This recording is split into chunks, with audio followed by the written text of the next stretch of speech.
auctions comprise individual paintings, but also we get collections, and it offers an opportunity to see how particular people might exercise preferences or demonstrate their taste through a number of paintings. And so one particular collection we have, which comprised 4 or 5 very, very beautiful and high-value paintings, are being offered in our catalogue. We have presented them as a group towards the end of the main section of the catalogue. It's a John Brack, a Geoffrey Smart, a Charles Blackman. The artists, the painters, are all cerebral. They're all intellects as distinct from gestural artists. And they're artists who are in their ascendancy in the 60s and 70s.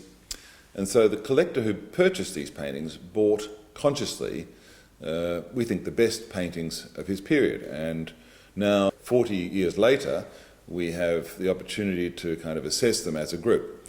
So individually, the Brack is a nude. And John Brack painted his nudes throughout his life, and the subject is usually a female, often standing or seated on a chair in a very austere room with floorboards, and usually a rug. It's often a Persian rug. I often get the notion that what Brack's trying to do here is trying to create a sense of a kind of salon, of a Melbourne intellectual kind of environment.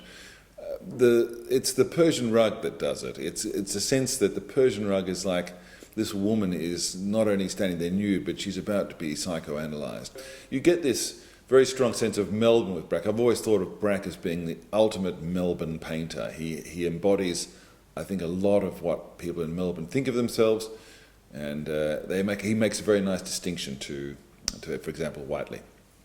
Now, the Geoffrey Smart painting is, once again, in a sense, it's a typical Smart painting, and it has this very quirky subject matter, which I find Smart's paintings always invite an attempt at interpretation. And his paintings are complicated, they draw lots of references, they employ intricate and very complicated, sophisticated compositional devices and techniques. So when you look at a painting by Smart, you're always kind of trying to understand what's going on in it. He presents it to us and leaves it to us to try and understand. He ain't going to explain it.